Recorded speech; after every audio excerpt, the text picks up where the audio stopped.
ಆತ್ಮೀಯ H16 ಅರ್ಥಾತ್ ಹೇ ಸೀತಾರಾಮಗೆ ಸ್ವಾಗತ. ನಾನು ನಿಮ್ಮ ಎಮ್ಮ ಅಥವಾ ಮಲ್ಲಪ್ಪ ಜೋತ ಅವರು. ನಾವು ಮೇಲಿಂದ ಮೇಲೆ ನಮ್ಮ ವಾಹಿನಿ ಮೂಲಕ KPSC ಸಲುವಾಗಿ ಸಾಕಷ್ಟು ಮಾತಾಡಿದ್ದೀವಿ. ಹೌದು, ಭ್ರಷ್ಟರ ಕೂಪ, ಅಲ್ಲಿ ಕಳ್ಳರಿದ್ದಾರೆ, ತುಳುಗರಿದ್ದಾರೆ, ಎಲ್ಲನೂ ಅಲ್ಲಿ ಅಧ್ಯಕ್ಷರ, ಅಲ್ಲಿ ಸದಸ್ಯರು ಎಲ್ಲರೂ ಕಿತ್ತು ಹಾಕಬೇಕು, ಬದಲಾಗಬೇಕು ಅಂದೆ ಸಾಕಷ್ಟು ಕಾರ್ಯಕ್ರಮ ಮಾಡಿದ್ದೀವಿ. ನೀವು ನೋಡಿದ್ದೀರಿ. ಯಾಕಪ್ಪ ಅಂತಂದ್ರೆ KPSC ಇವತ್ತು ಭ್ರಷ್ಟ ಕೂಟ ಅಂತ ಏನಲ್ಲ ಹೇಳೋ ಅವಶ್ಯಕತೆ ಇಲ್ಲ. ಆದರೂ ನಮ್ಗೆ ಒಂದು ಸಂತೋಷ ಏನಪ್ಪ ಅಂದ್ರೆ ವಿರೋಧ ಪಕ್ಷದ ನಾಯಕ ಆರ್ ಅಶೋಕ್ ಅವರು ಮಾತಾಡಿದ್ದೀನಿ ಮೊದಲು ನಾವು ನೋಡೋಣ ಇಲ್ಲ. ಕರ್ನಾಟಕ ಲೋಕಸೇವಾ ಆಯೋಗ ಅಂದರೆ KPSC ಕಳ್ಳರ ಸಂತೆಯಾಗಿದೆ. ಹೇಳೋದ್ರಲ್ಲಿ ಅಕ್ಷರಶಃ ಸತ್ಯದ, ಸುಳ್ಳೇನಲ್ಲ. ಭ್ರಷ್ಟಾಚಾರದ ಕೂಪವಾಗಿದೆ. ಒಬ್ಬ ಅಡ್ಡಿಲ್ಲ. ಸ್ಪರ್ಧಾತ್ಮಕ ಪರೀಕ್ಷೆಗಳಲ್ಲಿ ಅರ್ಹರು ಕನ್ನಡಿಗರು ಗ್ರಾಮೀಣ ಪ್ರದೇಶದ ಅಭ್ಯರ್ಥಿಗಳು ನ್ಯಾಯ ಮಾರ್ಗದಿಂದ ಆಯ್ಕೆ ಆಗಲು ಸಾಧ್ಯವೇ ಇಲ್ಲದ ಪರಿಸ್ಥಿತಿ ನಿರ್ಮಾಣವಾಗಿದೆ. ಆರ್ ಅಶೋಕ್ ಬಹಳ ಸಂತೋಷ ವಿಷಯ. ಒಬ್ಬ ವಿರೋಧ ಪಕ್ಷದ ನಾಯಕರಾಗಿ ನೀವು ಜಬರ್ದಸ್ತಾಗಿ ಮಾತಾಡಿದ್ದೀರಿ. ಇದಕ್ಕೆ ನಮಗೆ 100ಕ್ಕೆ 100 ಒಪ್ಪಿಗೆ ಅದ. ಇನ್ನು ಅದೇ ಕಾಲಕ್ಕೆ ನಾವು ಮೇಲ್ಮೇಲೆ ನಮ್ಮ ಯತ್ನಾಳರ ಬಾಯಿ ಬಡಕ್ತನದ ಬಗ್ಗೆ ಟೀಕೆ ಮಾಡ್ತಾ ಇರ್ತೀವಿ. ಆದ್ರೆ ಕೆಲವೊಮ್ಮೆ ಅವ್ರಿಗೆ ಅನಿಸಿದ್ದು ಸಡನ್ನಾಗಿ ಹೇಳ್ಬಿಡ್ತಾರೆ. ಅವ್ರ ಸ್ವಭಾವವನ್ನು ಮೆಚ್ಚುವಂಥದ್ದಾರ. ಹಿಂದೊಂದ ಮುಂದೊಂದ ಇಲ್ಲರಿ, ಎದುರಾಗ ಬದರೋಣ. ನಮ್ದ್ರ ಬೀಳಿ ನಿಮ್ದ್ರ ಬೀಳಿ ಭಾಷೆನೂ ಹಂಗದ ಇರಲಿ. ಅವರು KPSC ಸಲುವಾಗಿ ಮಾತಾಡಿದ್ದು ನಾವು ಇಲ್ಲಿ ಗಮನಿಸ್ಬೇಕಾಗ್ಯದ. ಇಂಗ್ಲೀಷ್ ಮಾಧ್ಯಮದಲ್ಲಿ ಓದಿದ ವಿದ್ಯಾರ್ಥಿಗಳು ಮಾತ್ರ ಈ ಹುದ್ದೆಗಳಿಗೆ ಆಯ್ಕೆ ಆಗಬೇಕು ಎಂಬ ಹುನ್ನಾರ ಇದೆ. KPSC ಅವ್ಯವಹಾರದ ಬಗ್ಗೆ CBI ತನಿಖೆ ಆಗಲೇಬೇಕು ಯತ್ನಾಳ್ ಹೇಳ್ತಾ ಇದ್ದಾರೆ. ಇದು ಸತ್ಯನ ರೀ. ಇಂಗ್ಲೀಷ್ ಮಾಧ್ಯಮ ಹುಡುಗರು ಅನುಕೂಲ ಮಾಡಿಕೊಡುವಂಥದ್ದು ಭಾಳಷ್ಟು ಇರ್ತದೆ. ಇಲ್ಲಿ ಅಷ್ಟಲ್ಲ, KPSC UPSC ಸೇರಿ. ಇವತ್ತು UPSC ಪ್ರಿಲಿಮಿನರಿ ನಾವು ಎಕ್ಸಾಮ್ ನೋಡಿದ್ರೆ ಕನ್ನಡ ಮಾಧ್ಯಮ ಹುಡುಗ ಆಗಿರ್ಬೋದು, ಹಿಂದಿ ಮಾಧ್ಯಮದ ಹುಡುಗರಾಗಿರ್ಬೋದು, ಇಂಗ್ಲೀಷ್ ಗೊತ್ತಿಲ್ಲ ಅಂದ್ರೆ ಅಂಥವ್ರು ಯಾರೂ ಸೆಲೆಕ್ಷನ್ ಆಗಕ್ಕೆ ಸಾಧ್ಯವೇ ಇಲ್ಲ. ಇದು ಬರೆದು ಕೊಡ್ತೀನಿ ನೋಡಿ ನಿಮಗೆ.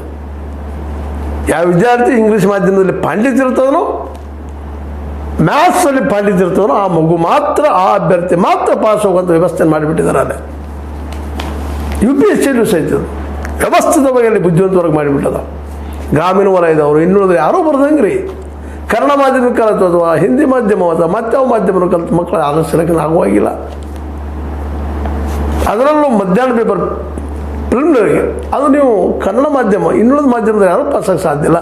ಯಾಕಂದ್ರೆ ಪರ್ಫೆಕ್ಟ್ ಇಂಗ್ಲೀಷ್ ಬರಬೇಕು, ಪರ್ಫೆಕ್ಟಾಗಿ ಮ್ಯಾಥ್ಸ್ ಓರಿಯೆಂಟೆಡ್ ಇರಬೇಕು. ನೀವು ಆರ್ಟ್ಸ್ ಅವ್ರು ಇರ್ರಿ, ಸೈನ್ಸ್ ಅವ್ರು ಇರ್ರಿ, ಯಾರೂ ಇರ್ರಿ, ನೀವು ಪಾಸ್ ಆಗೋರು ಬೇಕು. ಹಂಗೆ ಇಲ್ಲೂ ನಮ್ಮ ಯತ್ನಾಳ್ ಇರೋದ್ರಲ್ಲೇ ಭಾಳ ಸತ್ಯದ.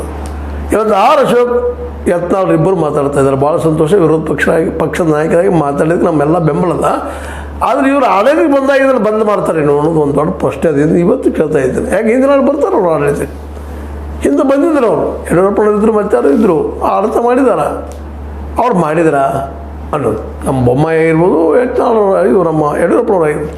ಇವತ್ತು ಹೇಳ್ಬೋದು ನಮ್ಮ ಯತ್ನಾಳ್ ಇಲ್ಲ ಅವರಿದ್ದರು ಮಾಡಲಿಲ್ಲ, ನಾವಿಲ್ಲ ಅಂತೇಳಿ.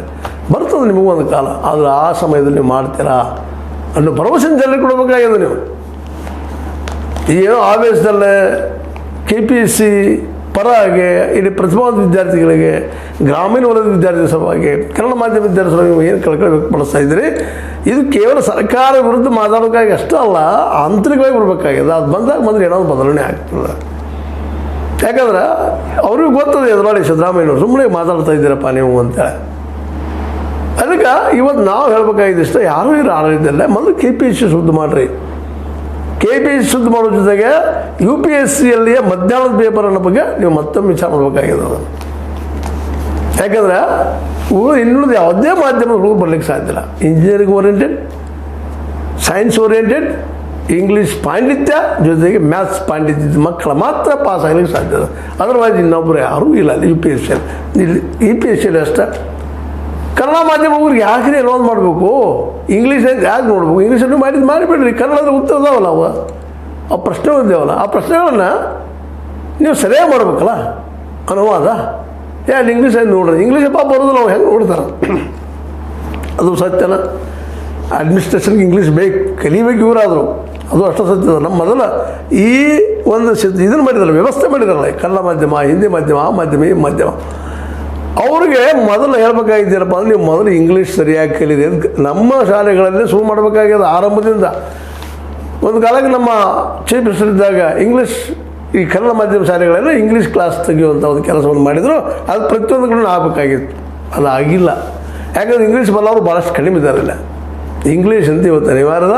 ಜೊತೆಗೆ ನೀವು ಏನಾದರೂ ದೊಡ್ಡ ಸಾಹಸ ಮಾಡ್ಬೇಕಾಗಿದ್ರೆ ಮುಖ್ಯವಾಗಿ ಮಾಡಬೇಕಾಗಿದ್ದು 30 ತನಕ ಮಗ್ಗಿ ಅಂತ ಹೇಳ್ತೀವಿ ನಾವು. ಟೇಬಲ್ಸ್ ಪ್ರತಿಯೊಬ್ಬ ವಿದ್ಯಾರ್ಥಿ ಮಾಡಲೇಬೇಕು. ಅದಿಲ್ಲ ಅಂದರೆ ನೀವು ಪ್ರಿಲಿಮಿನರಿ ಮಧ್ಯಾಹ್ನ ಪೇಪರ್ವನ್ನು ಪಾಸ್ ಆಗಲಿಕ್ಕೆ ಸಾಧ್ಯ ಇಲ್ಲ. ಬರೆದಿಟ್ಟುಕೊಳ್ರಿ ಇದನ್ನು. ಇಲ್ಲೂ ಹಂಗೆ ಮಾಡ್ತಾ ಇದ್ದಾರೆ ಸಿಲೆಬಸ್ಸನ್ನು. ಇದು ಜಾಣತನದ ಅತ್ಯಂತ ದೊಡ್ಡ ಒಂದು ಏನಪ್ಪ ಅದು ಕೂಪ್ ಅಂತ ಹೇಳ್ಬೇಕಾಗಿದೆ ಇವತ್ತು. ಇನ್ನುಳಿದ ಯಾವುದೇ ಮಕ್ಕಳನ್ನು ಒಳಗೆ ಎಂಟರ್ಟೈನ್ ಮಾಡ್ದಂಗೆ ಇದು ವ್ಯವಸ್ಥಿತ ಜಾಲ ಕೆ ಎಸ್ ಜಾಲಗಳು ಮಾಡಿದಂಥವು ಇವೆಲ್ಲ. ಬುದ್ಧಿವಂತರು ಈ ರೀತಿಯಾಗಿ ತಮ್ಮ ಮಕ್ಕಳು ಮಾತ್ರ ಹೋಗುವಂಥ ವ್ಯವಸ್ಥೆ ಮಾಡ್ಕೊಳ್ಳೋದು. ಮಾತಾಡಿದ್ರೆ ದುಡ್ಡು ಹಚ್ಚೋದು KPSC ಒಳಗೆ. ಆ ದುಡ್ಡಿದ್ದು ಮಾತಾಡಿದ್ದಾರೆ ಅವರು. ವಿಶೇಷವಾಗಿ ವಿಭಾಗಾಧಿಕಾರಿ ಅಂದ್ರೆ ಎಸಿಗೆ ಇವತ್ತು 2 ಕೋಟಿ ರೂಪಾಯಿ ಕೊಡ್ಬೇಕಂತ ಹೇಳ್ತಾಯಿದ್ರು. 2 ಅದು ನಡೆದು ಸುಳ್ಳಿನಲ್ಲ. ಇವೆಲ್ಲ ಮಾತಾಡ್ತಿದ್ದಾರೆ, ಕೊಟ್ಟವ್ರು ಮಾತಾಡ್ತಾ ಇದ್ದಾರೆ. ಹೌದು ಬಂದು ಮರ್ಕೊಂಡು ಹೋಗೋದು ಇಷ್ಟು ಅಂತೇಳಿ. ಮುಂದೆ DYSPಗೆ ಅವ್ರಿಗೂ 2 ಕೋಟಿ. ಮತ್ತು ಅಂದಾಗ ನಾವು ಅವರಿಂದ ಪ್ರಾಮಾಣಿಕವಾಗಿ ಆಡಳಿತ ಮಾಡಿದ್ದು ಯಾವ ಬಾಯಿಲೆ ಹೇಳಿದ್ರಿ? ಅಲ್ಲಿ ಪ್ರತಿಭಾವಂತರು ಇಲ್ಲ, ಅಷ್ಟು ರೊಕ್ಕಗಳು ಯಾವ ಪ್ರತಿಭಾವಂತ ಹೆಂಗೆ ಇರೋಕ್ಕೆ ಸಾಧ್ಯ? ಮತ್ತು ನಾವು ಒಂದೇಳೆ ಇದ್ದರೂ ಸಹಿತ ಅವ್ನು ದುಡ್ಡು ಮಾಡೋಕ್ಕೆ ಕೊಡ್ತಾನೆ. ಅವ್ನು 2 ಕೋಟಿ ಗಳಿಸ್ಬೇಕಲ್ರಿ. ಇದನ್ನು ಇವತ್ತು ನೀವು ಮಾತಾಡ್ತಾ ಇದ್ದೀರಿ. ಇದು ಭಾಳ ವರ್ಷಗಳಿಂದ ಮಾತಾಡ್ತಾ ಬಂದಿದ್ದೀವಿ. ಇವತ್ತು BJPಗೆ ನಾವು ಕೇಳೋದು ಇಷ್ಟ, ಸಂಘ ಪರಿವಾರದವ್ರು ನಾವು ಕೇಳೋದು ಇಷ್ಟ. ನಿಜವಾಗಿ ಇದು ಅಂತರಂಗದ ಬದಲಾವಣೆ ಆಗಲಿ, ಪ್ರತಿಭಾವಂತ ಸಿಗುವಂಥ ವ್ಯವಸ್ಥೆ ಆಗಲಿ ಇಲ್ಲಿ ಅಂತೇಳಿ. ಇದನ್ನು ಇನ್ನೊಂದು ಸಿಲೆಬಸ್ ಚೇಂಜ್ ಮಾಡಬೇಕಾಗಿದೆ ಇವತ್ತು ಮಕ್ಕಳಿಗೆ ತಿಳಿಯುವಂಗೆ. ಮತ್ತು ಗಣಿತ ಓರಿಯೆಂಟೆಡ್, ಅದು ಮ್ಯಾಥ್ಸ್ ಓರಿಯೆಂಟೆಡ್ಡು ಅಥವಾ ಇದು ಇಂಜಿನಿಯರಿಂಗ್ ಓರಿಯೆಂಟೆಡ್ ಮಕ್ಕಳ ಹೆಚ್ಚಿಗೆ ಸೆಲೆಕ್ಷನ್ ಆಗ್ತಾ ಹೋದ್ರೆ ಅಡ್ಮಿನಿಸ್ಟ್ರೇಟರ್ ಪ್ರಾಮಾಣಿಕ ಇರ್ಬೋದಿಲ್ಲ ಅಂತಲ್ಲ. ಆದರೆ ಇಲ್ಲಿ ಕೇಳುವಂಥ ಪ್ರಶ್ನೆ ಏನಪ್ಪ ಅಂದರೆ ಒಂದು ವೈಚಾರಿಕ ನಿರ್ಧಾರ ತೆಗೆದುಕೊಳ್ಳುವಂಥ ಪೋಸ್ಟ್ ಅದು IAS ಮತ್ತು IPS ಮತ್ತು KS KPS ಇವೆಲ್ಲ ಕೇವಲ ಸೈನ್ಸ್ ಓದಿದವರು ಅಷ್ಟೇ ಬುದ್ಧಿವಂತರು ಇರ್ಬೋದು. ಕಳೆದು ಕೂಡಿಸೋದ್ರಲ್ಲೇ ಪಾಸ್ ಆಗೋದ್ರಲ್ಲಿ ಬುದ್ಧಿವಂತರಿದ್ದಾರೆ. ಆದರೆ ಅಡ್ಮಿನಿಸ್ಟ್ರೇಷನ್ ದಿಟ್ಟ ನಿರ್ಧಾರ ತೆಗೆದುಕೊಳ್ಳೋದು ಆರ್ಟ್ಸ್ ವಿದ್ಯಾರ್ಥಿಗಳಲ್ಲಿ ಭಾಳ ಇರ್ತದೆ. ನಾವು ನೆನ್ಬಿಡ್ಬೇಕು. ಸಾಮಾಜಿಕವಾಗಿ ಅಭ್ಯಾಸ ಮಾಡಿದ ಮಕ್ಕಳವರು ಅವ್ರಿಗೆ ಇವತ್ತು ಅವಕಾಶ ಸಿಗದಂಥ ಪರಿಸ್ಥಿತಿ ಇದೆ. ಕೆಲವೊಬ್ರು ಹೇಳ್ಬೋದು ಅವರು ಓದ್ಬೇಕ್ರಿ ಮಾಡ್ಬೇಕ್ರಿ, ಮಾತಾಡೋದು ಭಾಳ ಸುಲಭ ಅದ. ವ್ಯವಸ್ಥೆ ಎಷ್ಟು ಕಷ್ಟದಿರ್ತದಪ್ಪ ಅಂದ್ರೆ ಮಕ್ಕಳು ಶಾಲೆ ಕಳಿಸೋದೇ ಕಷ್ಟ ಅದ. ಬಡ ಮಕ್ಕಳು ಇವತ್ತು ಕೂಲಿಕಾರ ಮಕ್ಕಳನ್ನು ತಮ್ಮ ಶಾಲೆ ಕಳಿಸೋದೇ ಕಷ್ಟ ಅದ. ಕನ್ನಡ ಶಾಲೆಗಳಲ್ಲಿ ಅಥವಾ ಗೌರ್ಮೆಂಟ್ ಶಾಲೆಗಳಲ್ಲಿ ಎಷ್ಟು ಮಟ್ಟಿಗೆ ಕೆಲಸ ನಾವು ನೋಡಿದ್ದೀವಿ, ನಾವು ಅನುಭವಿಸಿ ಬಂದಿದ್ದೀವಿ. ಇಂಥ ಪ್ರಸಂಗ ಮತ್ತು ಅದ್ಮೇಲೆ ಏನಪ್ಪ ಅಂದರೆ ಈ ಎಲ್ಲ KPSC ಮಾತಾಡ್ತಿದ್ದೀನಿ, UPSC ನೋಡೋದು ಮಾತ್ರ ಅದು ದುಡ್ಡಿನ ಗೊತ್ತಿಲ್ಲ, ಇಲ್ಲದ ಬಗ್ಗೆ ಮಾತಾಡಬಾರ್ದು ಅದನ್ನು. ಆದರೆ ಅಲ್ಲೂ ತಪ್ಪಿಸೋಂಥ ಕೆಲಸ ಮಾಡ್ತಾ ಇರ್ತಾರೆ, ಸುಳ್ಳಿರಲ್ಲ.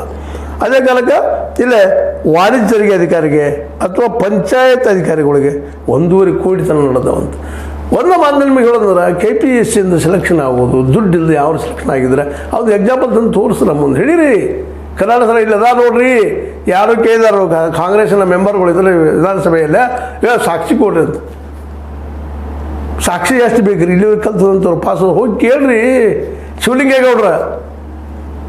ಯಾಕಂದ್ರೆ ತಿಳ್ಕೊಂಬಿಡ್ರಿ, ರಾಜಕೀಯ ಮಾಡೋದು ಬೇಕಾಗಿಲ್ಲ.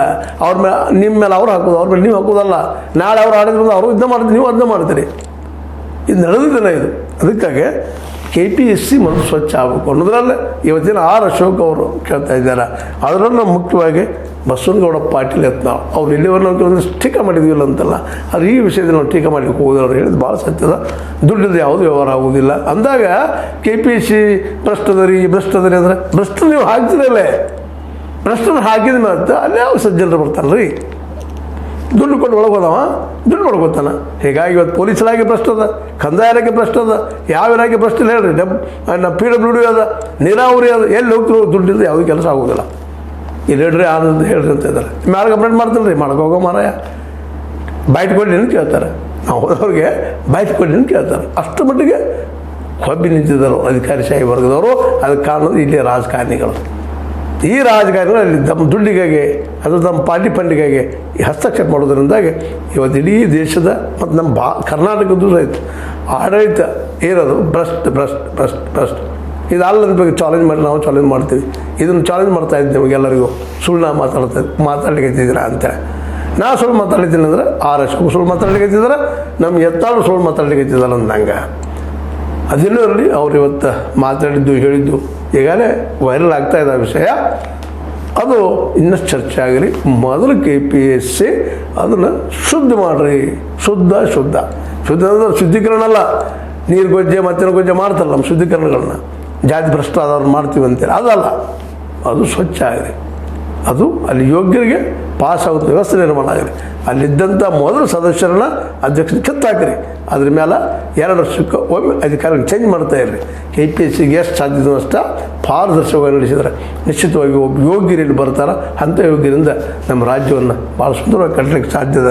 ಪ್ರತಿಭೆ ಪ್ರಾಮಾಣಿಕತೆ ಎರಡೂ ಕೂಡಿದರೆ ದೊಡ್ಡ ಒಂದು ಏನಪ್ಪ ಅಂದ್ರೆ ಒಂದು ವಿಶ್ವ ನಿರ್ಮಾಣ ಮಾಡುವಂಥ ಶಕ್ತಿ ಬರುವ ಸಾಧ್ಯತೆಗಳಿದೆ ಅಂತ ಹೇಳ್ತಾ, ಇದು ನಿಮಗೆ ಲೈಕ್ ಮಾಡಿ, ಶೇರ್ ಮಾಡಿ, ಕಮೆಂಟ್ ಮಾಡಿ, ಜೊತೆಗೆ ಸಬ್ಸ್ಕ್ರೈಬ್ ತಿಳಿಸಿ ಹೋಗಬೇಡ್ರಿ. H16 ನ್ಯೂಸ್ ಅರ್ಥಾತ್ ಸೀತಾರಾಮ ಸತ್ಯದ ಕೈಗಳಲ್ಲಿ ವಂದನೆಗಳು.